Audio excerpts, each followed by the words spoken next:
देखिए, इंडस्ट्रियलिस्ट और साथ में एक गवर्नमेंट जॉब, मैं जॉब ही बोलता हूँ। देखिए, मैं कभी भी ये नहीं कहता ये गवर्नमेंट जॉब नहीं, भाई देश की जो सेवा है, पब्लिक की जो सेवा है वो गवर्नमेंट। इससे बड़े क्या गवर्नमेंट जॉब है। मेरा तो ये मानना है कि हर ईमानदार व्यक्ति को अपने जीवन का कुछ समय राजनीति में जरूर देना चाहिए। यही आपकी देश के लिए सेवा है, यही आपकी समाज की। अगर आप ईमानदार हो तो कुछ समय अपना राजनीति में डोनेट करिए। अन्ना हजारे जी 2011 का एंटी करप्शन मूवमेंट था और वो नेशन वाइड उसकी जो वाइब्स जो थी, बच्चा बच्चा उस मूवमेंट के साथ जुड़ा। मैं भी गया था उस मूवमेंट में।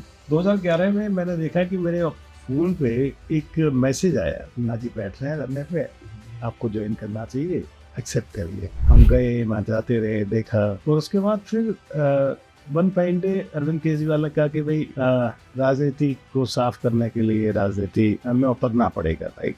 तो उसने एक लाइन दी कि राजनीति बदलेगी तो देश बदलेगा। यहाँ से मेरा उससे कनेक्ट हो, लेकिन बाद में मैंने पाया कि राजनीति तो बदलेगी, राजनेता बदल जाएगा। तो सर क्या ऐसा दिमाग में आया कि मैं क्लीन छवि का आदमी हूँ, मुझे आम आदमी पार्टी से निकलना है? क्योंकि पार्टी से निकलना इतना आसान नहीं है। पार्टी से वही आदमी निकल सकता है जिसके सिद्धांत मजबूत। मंत्री होते हुए, सरकार चलते हुए कोई पहला मंत्री निकला जी, दिल्ली सरकार का, तो वो मैं था। तो बहुत मुश्किल होता है, बहुत मुश्किल होता है, बहुत चैलेंजिंग होता है, बहुत रिस्की होता है। आपके सिद्धांत पार्टी से ऊपर है। मेरे सिद्धांत ही सब कुछ है। तो स्टार्ट हुई थी हमारी जो राजनीति, वो इनके जेल जाने के बाद समाप्त हुई। ये राजनीति का कौन सा वो आ गया? ये अरविंद केजरीवाल की राजनीति हिट एंड रन की राज। आप घोषणाएं करिए सोशल वेलफेयर की, इसकी उसकी, और उसके बाद कोई बहाना मार, ये साहब एलजी नहीं करता, साहब सेंट्रल गवर्नमेंट नहीं करती है, मान जाना। एक एमएलए की लाइफ, जो रियल लाइफ जो है, कितने बजे उठता है सुबह?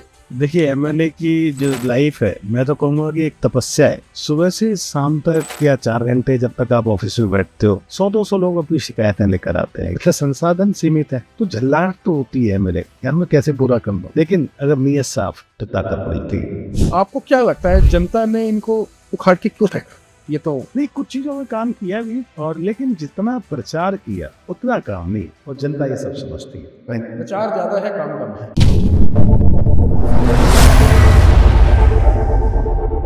नमस्कार, द निक नैक शो के अगले एपिसोड में आपका बहुत बहुत स्वागत है। और आज हमारे साथ एक पूर्व मंत्री, पूर्व दिल्ली के कैबिनेट मंत्री, और एक पूर्व एमएलए, और एक बीजेपी के सीनियर लीडर श्री राजकुमार आनंद जी। तो आज का जो हमारा जो पॉडकास्ट है, जो एपिसोड है, उसके अंदर हम दिल्ली से जुड़े हुए तमाम मुद्दों के बारे में बात करेंगे। और ये एपिसोड सिर्फ गवर्नेंस या पॉलिटिक्स के ऊपर नहीं है। इसमें हम लीडरशिप की बात करेंगे, पब्लिक अकाउंटेबिलिटी की बात करेंगे, गवर्नेंस की बात करेंगे, और क्या ऐसे मुद्दे हो सकते हैं जिससे कि हमारी दिल्ली का सुधार हो सकता है, और कुछ गहरी बातें पॉलिटिक्स के साथ जुड़ी है। अधिकतर बोला जाता है कि पॉलिटिशियन काम नहीं करते, लेकिन ऐसा नहीं है। पॉलिटिशियन काम करते हैं, लेकिन क्या वो दिखता है? कुछ लोगों को दिखता है, कुछ लोगों को नहीं दिखता। और क्या हमारी दिल्ली के अंदर ये पॉलिटिक्स की जो राजनीति है, क्या ये एक खराब रूप तो नहीं लेती जा रही? पिछले 10 सालों के अंदर जो हुआ है और जिस हिसाब से दिल्ली का सुधार चल रहा है, तो इन्हीं सब मुद्दों के बारे में बात करते हैं। और मैं सबसे पहले बहुत बहुत स्वागत करता हूँ श्री राजकुमार आनंद जी का द निक नैक शो में। सर, आपका बहुमूल्य समय हमारे को मिला, ये हमारे लिए सौभाग्य की बात है। सेम है।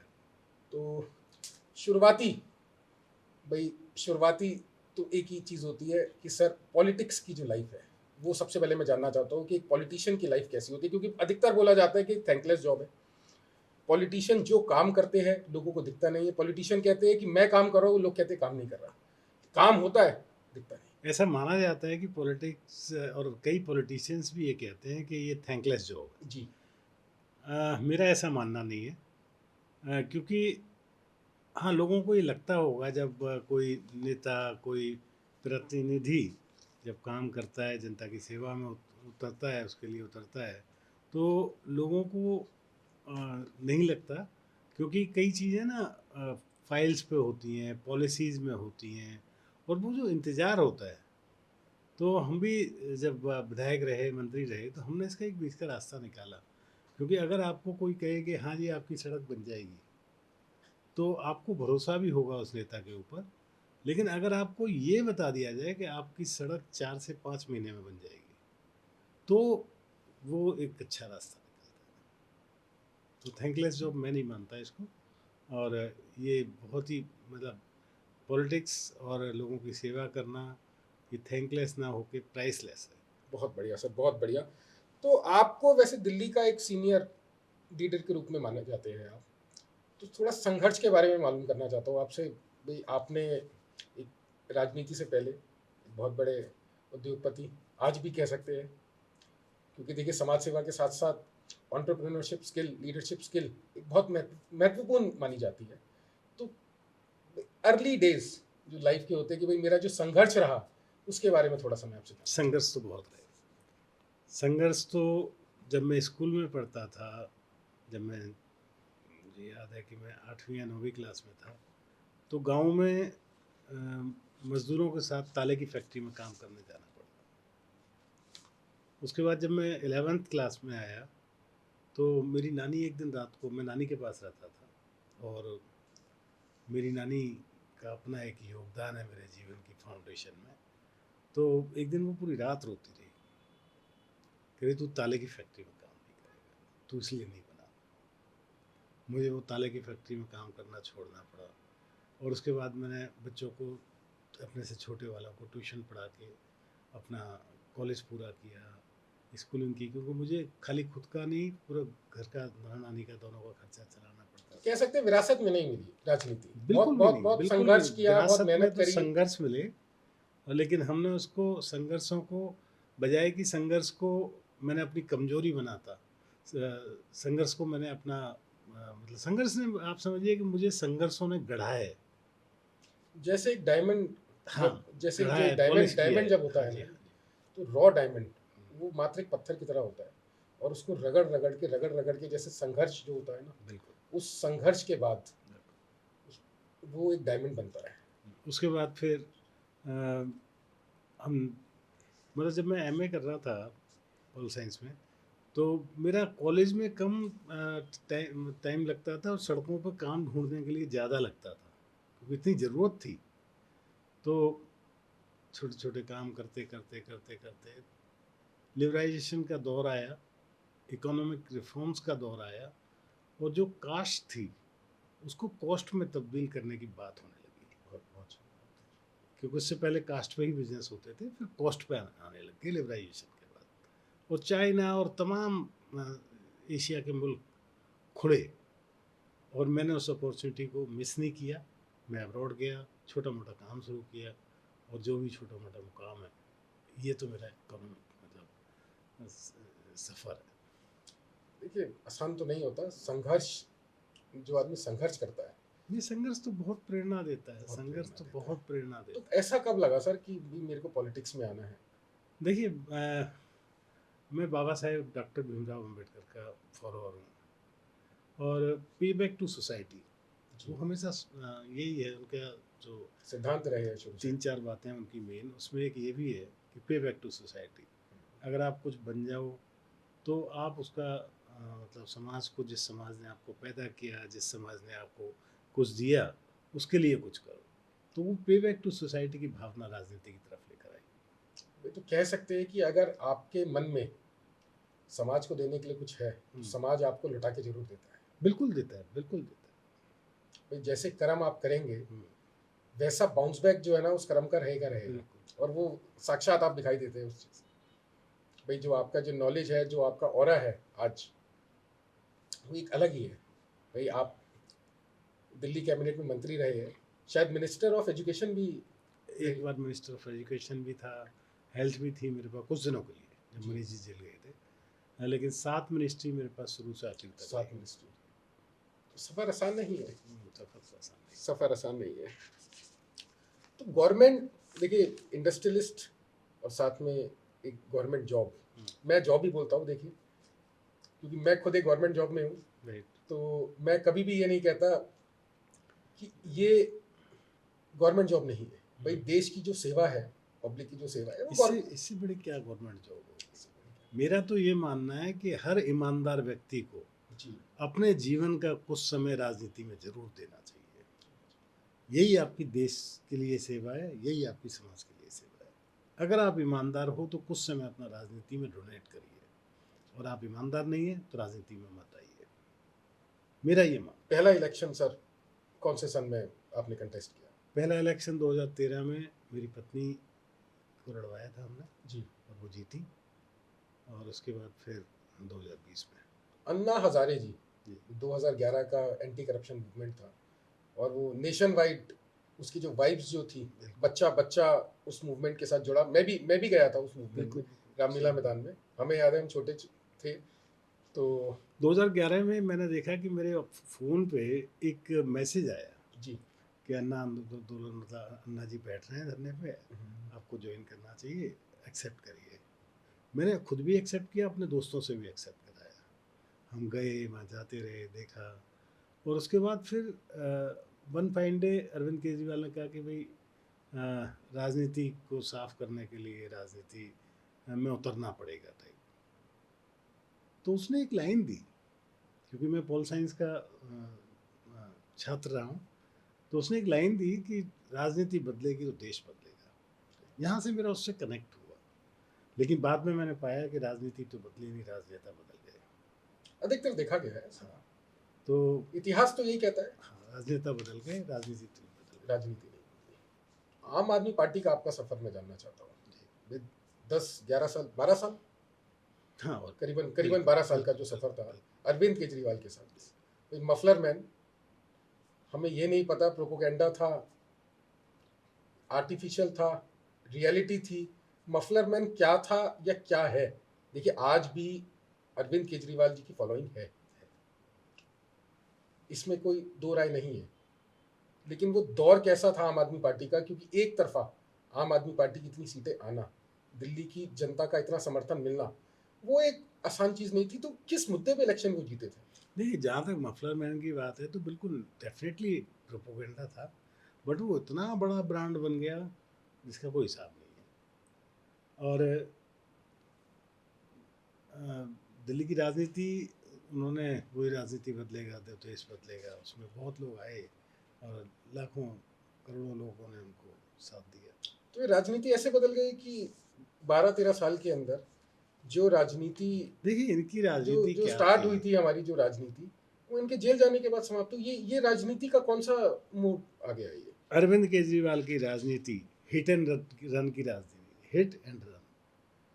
आप घोषणाएं करिए सोशल वेलफेयर की, इसकी उसकी, और उसके बाद कोई बहाना मार के कि साहब एलजी नहीं करता, साहब सेंट्रल गवर्नमेंट नहीं करती, और भाग जाना। ठीक है, लोगों पर इल्ज़ाम लगाना, शीला दीक्षित चोर है, टाटा चोर है, मतलब तमाम लोगों को बाद में माफिया भी मांगी, सब किया, आपके सामने रहा। तो वो हिट एंड रन वाली जो पॉलिटिक्स है उसका अंत तो होना ही। भाई, जो चीज आपको समझ नहीं आए, हम्म, आप उसको टारगेट करके हिट करके निकल जाइए। बिल्कुल। चाहे वो शीला दीक्षित हो, चाहे वो बीजेपी कुछ भी। सरकार हो, हाँ चाहे वो जी। कांग्रेस सरकार हो।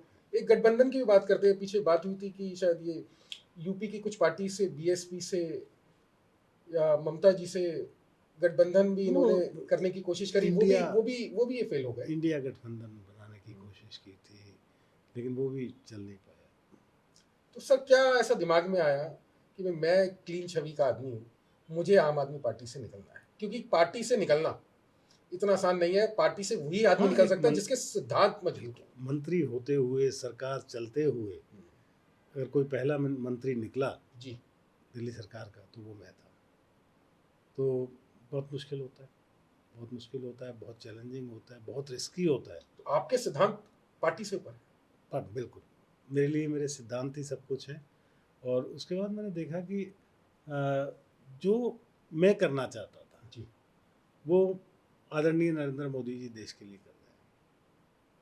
जो हमने सीखा किताबों में, जो हमने अपने महापुरुषों से सीखा, वो देखा कि यशस्वी प्रधानमंत्री नरेंद्र मोदी जी इस देश के लिए कर रहे हैं। तो मुझे लगा कि मुझे इनके साथ होना चाहिए। अच्छी सोच, अच्छा कदम मायने रखता है। हर आदमी इस अच्छे कदम को, कोई आगे भी पैर अगर बढ़ाता है तो पैर पीछे बढ़ा लेता है अपने, कि इसका नेक्स्ट स्टेप क्या होगा। लेकिन आपको भारतीय जनता पार्टी ने बहुत सीनियर लीडर के रूप में स्वीकार किया, और एक जो मान सम्मान जो आपको दिया है। हाँ, सबसे बड़ी बात यह है कि भारतीय जनता पार्टी ने मान सम्मान बहुत दिया। पद मेरे लिए इतनी बड़ी चीज़ नहीं है, पद तो आते रहते हैं, जाते रहते हैं, लेकिन एक सम्मान मिलना ये बहुत बड़ी बात होती है। आदमी सोच से बड़ा बनता है, पैसों से बड़ा नहीं। बिल्कुल बिल्कुल। बाबा साहेब अम्बेडकर जी और रविदास जी और कबीर जी, ये अधिकतर आपकी स्पीचेस में इनके रेफरेंसेस काफ़ी मिले हैं लोगों को। बड़े इंस्पायर, मतलब इंस्पिरेशनल कोट्स आप अधिकतर देते देखिए, हैं। ये वो लोग हैं, ये वो श्रृंखला है जिसने इंसान को इंसान समझने की कवायद, वो संघर्ष इन लोगों ने किया। बुद्ध ने किया, रविदास ने किया, कबीर ने किया। तो इन सब से हमेशा प्रेरणा मिलती है। और जब भी आप दुखी होते हो, इनके जीवन को पढ़ लो। मेरे पास इतने संघर्ष आए, इतना सब कुछ हुआ ज़िंदगी में, अप एंड डाउन्स आए, बहुत बार मैं थका टूटा, और कई बार तो लगता था कि मैं कभी नहीं उठ पाऊंगा। मैं बाबा साहेब डॉक्टर अम्बेडकर को पढ़ता था और एक नई ऊर्जा के साथ दोबारा काम करने ये लगा। चीज़ मैं चाहता हूँ कि आप एक हमारी ऑडियंस के लिए, एक बच्चों के लिए, जो आज की जनरेशन है उनके लिए खास एक मैसेज दे दीजिए। देखिए, बच्चों के लिए तो मैं एक मैसेज देना चाहता हूँ, एक खास, कि हर पेरेंट को अपने बच्चों की स्टडी टेबल पर एक बाबा साहेब का फोटो रखना चाहिए, क्योंकि बाबा साहेब से बड़ा कोई स्टूडेंट आज तक पैदा नहीं हुआ। Symbol of knowledge, Baba Saheb doctor Bhimrao Ambedkar. अधिकतर अभी भी हमारे टीजर में भी मैंने एक चीज़ बोली है, थैंकलेस जॉब। एक एमएलए की लाइफ के बारे में मैं जानना चाहता हूँ। देखिए, थैंकलेस जॉब तो बाबा साहेब का भी रहा, ठीक है। बाबा साहेब ने, आप मुझे बताइए, आज भी आप भी, मतलब आज हम बैठे हुए हैं तो अब लगता होगा कि बाबा साहेब सिर्फ दलितों के, एससीओ के लीडर हैं। मेरा ये मानना है कि वो सारे देश के नेता हैं। आधी आबादी यानी महिलाओं के लिए राजनीतिक रूप से अगर किसी ने सोचा तो वो बाबा साहेब थे।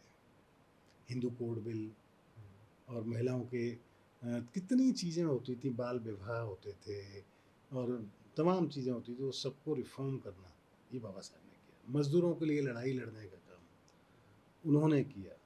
तो बाबा साहेब पूरे देश के नेता हैं, खाली दलितों के नेता नहीं।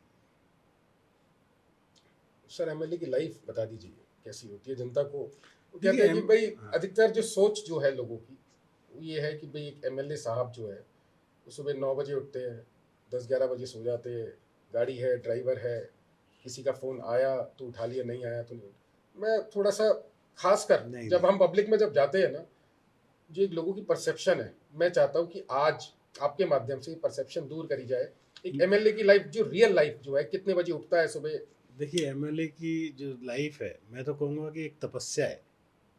सुबह उठना, पार्क में जाना, पार्क में भी लोगों की शिकायतें सुनना, उसके बाद सुबह से शाम तक या 4 घंटे जब तक आप ऑफिस में बैठते हो, 100-200 लोग अपनी शिकायतें लेकर आते हैं। किसी को दाखिला कराना है, किसी को पानी नहीं है, किसी को सीवर की प्रॉब्लम है, किसी को पार्क के लिए। तो अच्छा, संसाधन सीमित है, जी। तो झल्लाहट तो होती है एमएलए को, यार मैं कैसे पूरा कर दूँ।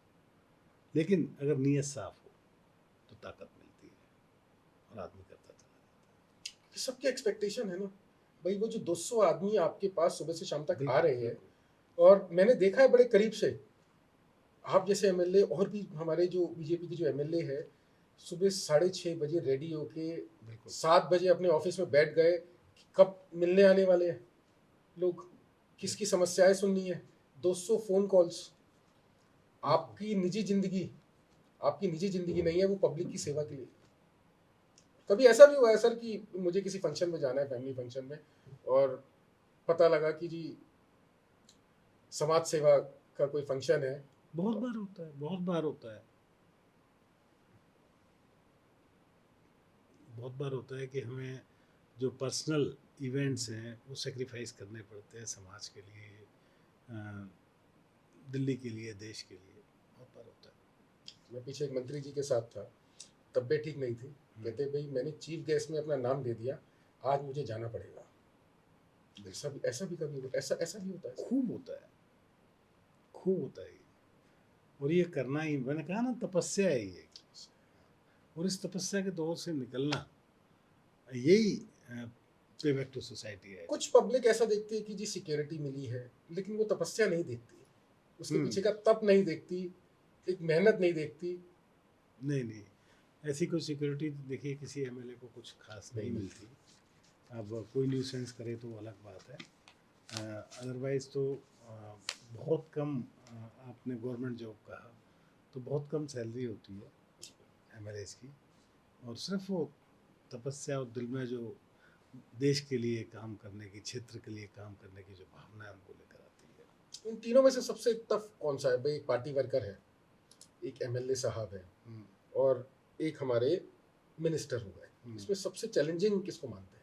कोई चैलेंजिंग नहीं कोई है। challenging? अगर आप काम ढंग से कर रहे हैं, चाहे आपके पास पद है नहीं है, एक कार्यकर्ता के रूप में भी काम कर रहे हैं जी। और आप मन से काम कर रहे हैं, तो आपको बहुत काम करना है। अभी हाल फिलहाल में हमारे देश के प्रधानमंत्री श्री नरेंद्र मोदी जी ने एक कार्यकर्ता, बीजेपी के कार्यकर्ता, बहुत एक ऊंचा पद दिया है, बिल्कुल। और हाँ, वो बहुत प्रेरणादायक है प्रेरणादायक। पार्टी वर्कर्स के लिए, चाहे कोई भी पार्टी हो। मैं बिल्कुल, किसी पार्टीवाद में नहीं जाता, कि आप अगर जमीन से जुड़े हैं, पार्टी के लिए कुछ अच्छा कर रहे हैं, देश के लिए कुछ अच्छा कर रहे हैं, तो गद्दी आपकी है।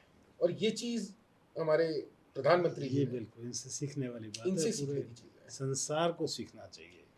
ये मतलब खाली हिंदुस्तान में नहीं, पूरे संसार को सीखना चाहिए। तो फैमिली बैलेंस सर कैसे बनाते हैं एमएलए साहब? फैमिली बैलेंस, देखिए मेरी एक पत्नी है जो बौद्धिक रूप से सक्षम है, एमएलए भी रही, तो मिलजुल कर हम बहुत अच्छा करते हैं। और कुछ चीज़ें रह जाती हैं तो वो कुछ वो पूरा करती हैं, कुछ हम पूरा करते हैं, तो ऐसे करके चलता है। अब पार्टीज की बात कर लेते हैं।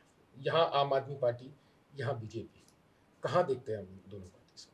क्योंकि आप एक बहुत, आपने इन दोनों पार्टीज को बहुत करीब से देखा है, तो आपसे ज्यादा शायद मैं नहीं समझता कि इसका उत्तर आपसे बेहतर को दे सकता होगा। देखिए भारतीय जनता पार्टी और आम आदमी पार्टी में जमीन आसमान का अंतर है। एक तो जो अरविंद केजरीवाल हैं उनकी तब भी यही प्रॉब्लम थी, और आज तक दिखती है, कि वो 3-4 लोगों से पूरा शासन चलाना चाहते हैं। कृष्ण भगवान की तरह सहज रूप से लेना चीज़ों को, वो अरविंद केजरीवाल में नहीं है। वो हमेशा 2-3 लोगों के साथ अपना पूरा का पूरा गवर्नेंस चलाने की बात करते हैं।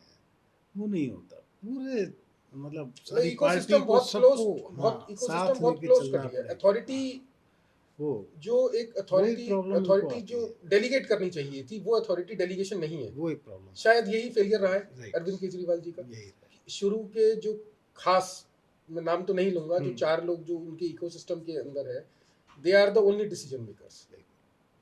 और दूसरा उनका अहंकार, ये 2 चीज़ें ले डूबी। अदरवाइज तो जो शुरुआत थी जी। बहुत ही अच्छी थी। मैं खुद कह रहा हूँ कि I was connected emotionally with that party and the reason. आपको क्या लगता है जनता ने इनको उखाड़ के क्यों फेंका? अहंकार है, ठीक है, क्लोज्ड इकोसिस्टम है, जनता को इन्होंने सुविधा भी दी, जो ये कहते हैं, जो ये क्लेम करते हैं, दी नहीं दी तो ग्राउंड रियलिटी, ये तो नहीं, कुछ चीज़ों में काम किया भी, और लेकिन जितना प्रचार किया हाँ जी, उतना काम नहीं हुआ, और जनता ये सब समझती है। फाइनली प्रचार ज्यादा है, काम कम है। प्रचार ज़्यादा है काम, क्योंकि आपने हिट किया, घोषणा की, और उसके बाद ठीकरा किसी के सर पे फोड़ दिया कि साहब उसकी वजह से नहीं हो रहा, तो जनता ये समझने लगी। अब हमारी नई मुख्यमंत्री जी आई है, रेखा जी, तो शुरू के अंदर तो आए दिन, देखिए जी, रेखा जी का जो मुख्यमंत्री बनना है, उसके लिए मैं सबसे पहले तो आदरणीय प्रधानमंत्री जी को बहुत बहुत धन्यवाद देता हूँ कि उन्होंने एक महिला को चांस दिया, इस गवर्नेंस के लिए छांटा, और इसलिए छांटा कि मोदी जी के जो एक मन की बात है, मोदी जी का जो दर्द था दिल्ली आने से पहले, मोदी जी कहते थे कि मैं तमाम दुनिया के देशों की राजधानी में जाता हूँ, लेकिन जब मैं अपनी राजधानी में लौटता हूँ तो मुझे लगता है कि मैं कहाँ आ गया। कह रहा मैं इस शहर को ऐसा बनाना चाहता हूँ कि कोई आए तो ये प्राउड फील करे कि हाँ मैं भारत की राजधानी दिल्ली में आया हूँ। और उस विजन को मुझे लगता है कि रेखा गुप्ता जी पूरा करेगी।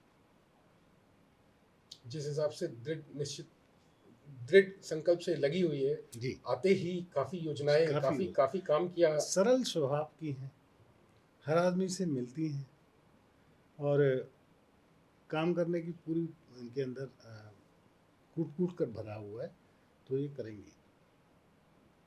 और एक्सपीरियंस बहुत मैटर करता है। एक्सपीरियंस वही पहले काउंसलर, एमएलए, और लोगों के साथ जो जुड़ाव जो है, उनका जो कनेक्ट है, सबसे बड़ी बात कनेक्ट है उस महिला का। तो कनेक्ट कहते हैं, बहुत बहुत सॉलिड कनेक्ट बोला जाता है। बिल्कुल। अपनी पार्टी के अलावा दूसरी पार्टियों के लोगों के साथ भी हाँ, कनेक्ट बहुत अच्छा है। सबसे सबसे क्योंकि सबसे अधिकतर बोली जाती है कोऑर्डिनेशन बहुत जरूरी है, राइट राइट। तो उन्होंने कनेक्ट बना के आना। अब देखिए कि कल पिछले हफ्ते जी जो कच्ची कॉलोनियाँ हैं, जी जी जी 50 लाख लोगों को इससे फ़ायदा होगा। 10-11 लाख मकान जो कच्ची कॉलोनी होते हैं वो रेगुलाइज हो जाएंगे, उन पर रजिस्ट्रियाँ हो जाएंगी, उन पर लोन मिलने लग जाएगा। कितनी बड़ी अचीवमेंट है। मैं कहता हूँ जब से दिल्ली बसी है, कांग्रेस भी रही, आम आदमी पार्टी भी रही, कच्ची कॉलोनियों के नाम पर जितनी राजनीति दिल्ली में हुई है कहीं नहीं हुई। भारतीय जनता पार्टी ने, प्रधानमंत्री नरेंद्र मोदी जी ने और रेखा गुप्ता ने करके दिखाया।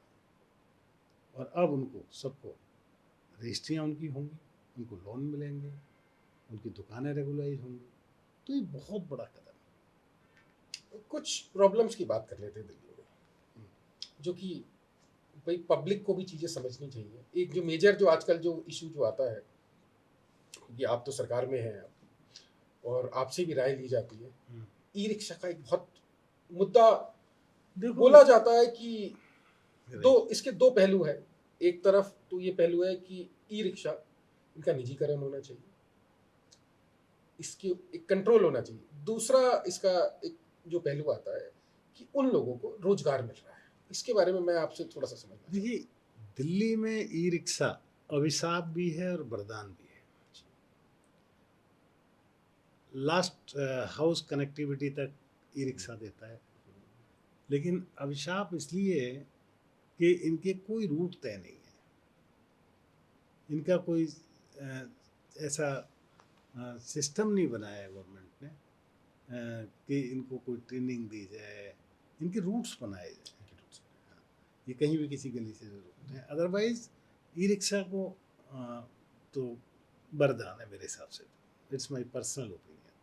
अगर प्रॉपर ट्रेनिंग इनको दी जाए और प्रॉपर प्रॉपर ट्रेनिंग दी इनके अगर जाए, रूट्स तय कर दिए प्रॉपर जाए, लाइसेंसिंग की जाए, the driver should be like a driver, तो वो सब चीज़ें अगर कर दी जाए तो ये ट्रैफिक नियमों के हिसाब से अगर ये चला बिल्कुल। जाए, तो दूसरा इस हिसाब से एक मुद्दा आता है और डिलीवरी राइडर्स। वैसे भी जो अब जो बीजेपी सरकार है, वो दिल्ली में जो छोटी वाली बसें, मोहल्ला बसें और या कह लीजिए मिनी बस जो ला रहे हैं, उससे धीरे धीरे कनेक्टिविटी का जो प्रॉब्लम है वो सॉल्व। क्योंकि ट्रैफिक की मेजर समस्या दिल्ली में दी जाती है, क्योंकि टूरिस्ट जो भी आता है हमारी राजधानी में, उसको ट्रैफिक से जूझना पड़ता है। हालांकि नए नए फ्लाईओवर्स का काफी निर्माण चालू हो गया है, जो अभी हम देख रहे हैं 6 महीने से। समय लगेगा, 2 साल 3 साल लगेंगे, लेकिन तब तक हम लोगों का एक मोटिव होना चाहिए कि दिल्ली को किस तरीके से डीकंजेस्ट किया जाए। देश की राजधानी है, राजनीति देश की यहाँ से चलती है। पूरा देश हमारे प्रधानमंत्री मोदी जी का यहाँ पे निवास स्थान है। प्रधानमंत्री, राष्ट्रपति, सब लोग यहाँ बैठे हुए हैं, तो बहुत बड़ी जगह है। एक दूसरे आपसे एक मुद्दे की बात कर लेते हैं सर।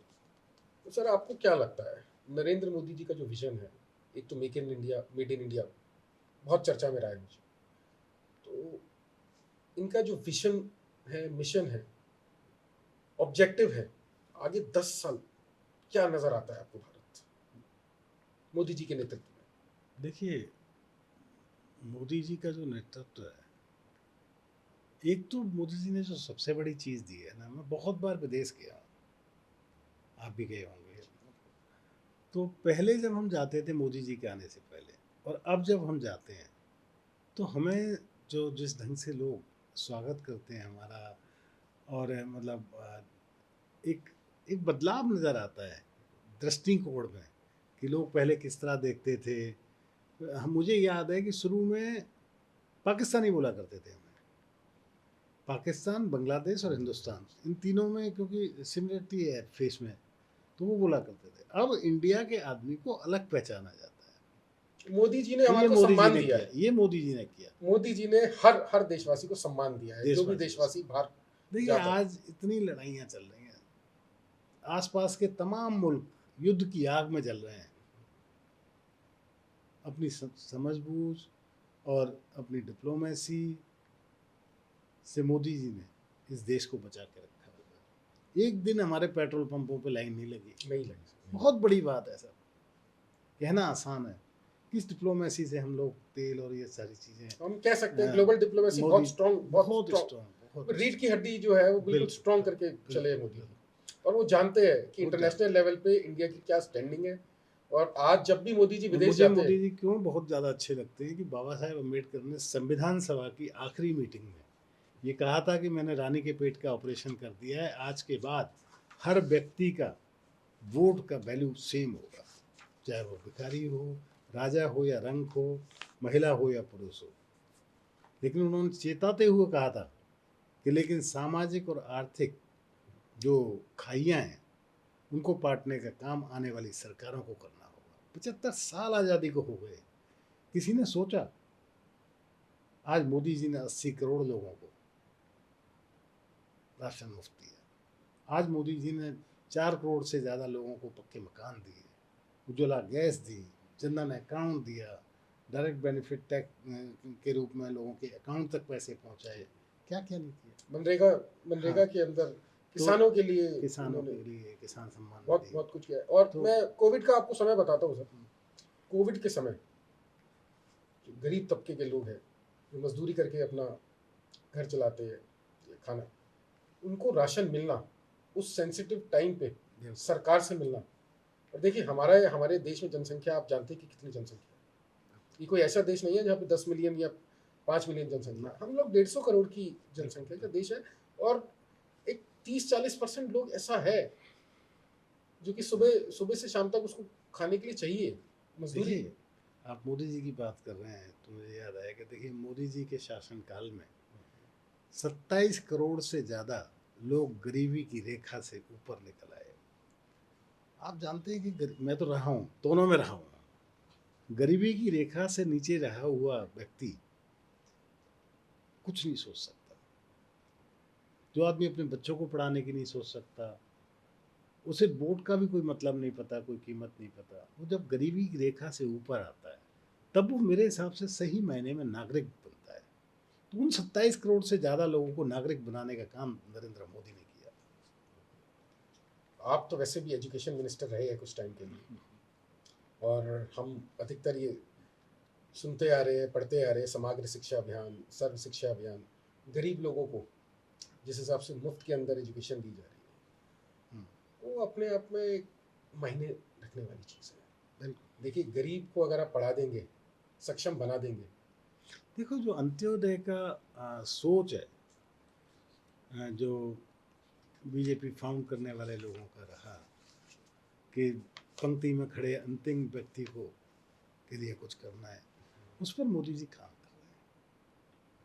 उसी के तहत ये बातें हैं कि अंतिम व्यक्ति तक शिक्षा पहुंचनी चाहिए, अंतिम व्यक्ति तक अनाज पहुंचना चाहिए, अंतिम व्यक्ति तक सारी चीज़ें पहुंचनी चाहिए। तो ये बहुत बड़ी बात है। सर, लोगों का कहना है कहीं ना कहीं करप्शन हम्म, अधिकतर लोग नेताओं के ऊपर थोप देते ये चीज़ें। नेता पैसे नहीं लेता।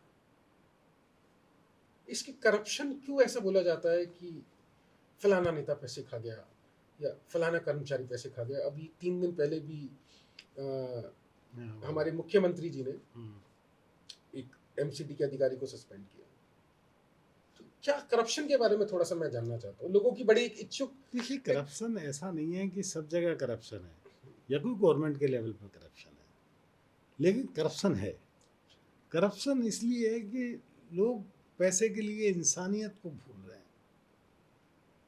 मतलब किसी भी तरह से उनको पैसा चाहिए, तो जिस सीट पे वो बैठे होते हैं उसका दुरुपयोग करना, उनका बस चले तो वो कुछ भी कर सकते हैं पैसे के लिए। तो उस तरह के लोगों का तो करप्शन कभी ख़त्म नहीं होगा। They are the human bomb. बाकी अगर ऐसे देखें तो कोई ऐसा पॉलिटिकल करप्शन और ऐसी चीज़ें कोई नहीं है। मोदी जी तो लाल किले पर खड़े होकर कहते हैं कि ना खाऊंगा ना खाने दूंगा। तो सर, एक मुद्दा आपसे मैं जानना चाहता हूँ जी, स्पिटिंग का। अच्छा,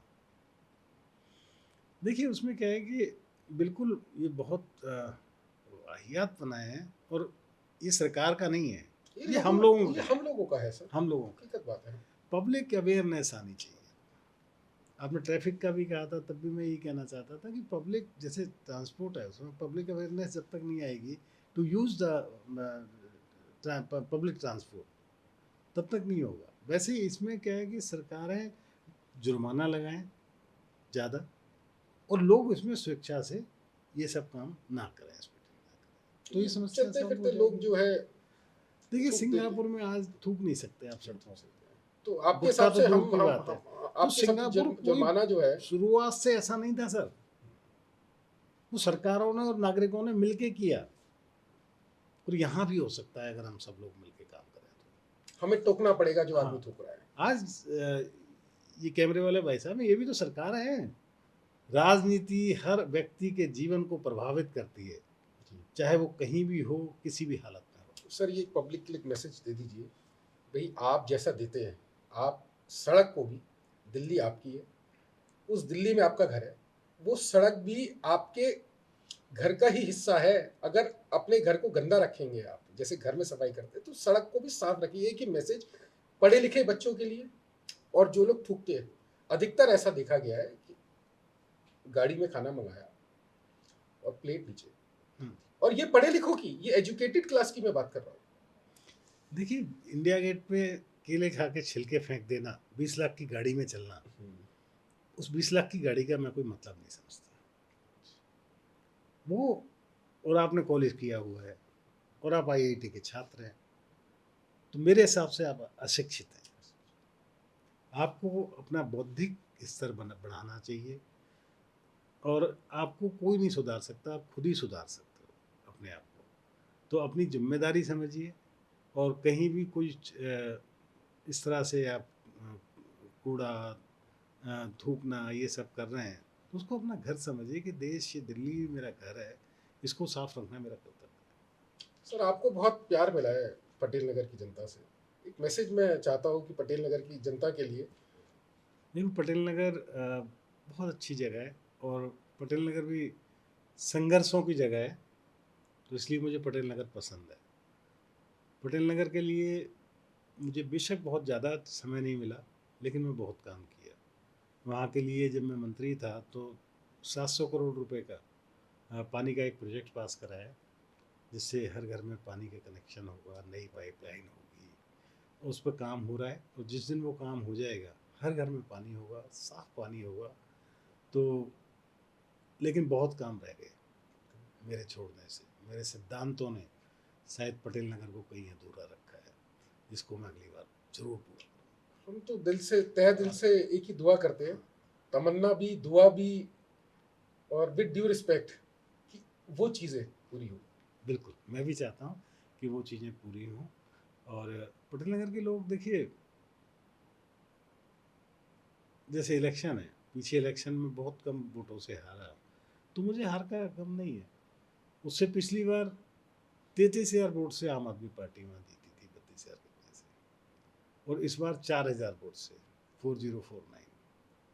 तो जो मतलब सर आपका तो इतिहास ही रहा है, 29 संघर्ष ने आपको जिस हिसाब से तराशा है, 29,000 वोटर्स ने नेक्स्ट टाइम जो है मतलब एक जो और जी, एक जो हीरा होता है ना, और तराशा हुआ हीरा, या और मजबूत हीरा, वो निकल के जनता के सामने। क्योंकि भाई जिसके मन के अंदर भावना ही सेवा की हो, ऊपर वाला उसको मौका जरूर देता है सेवा करने का।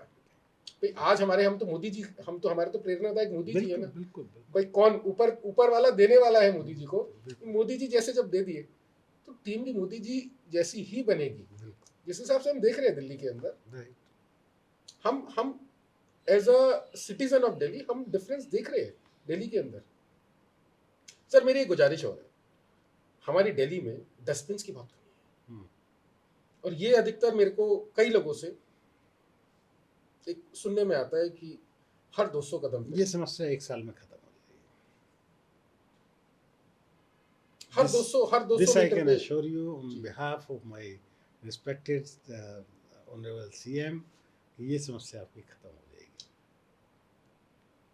सीएम साहब से आपका जो कनेक्ट, अभी जब सीएम साहब आई है, आपको क्या लगता है सर, इनका विजन क्या लगता है आपको सीएम साहब का?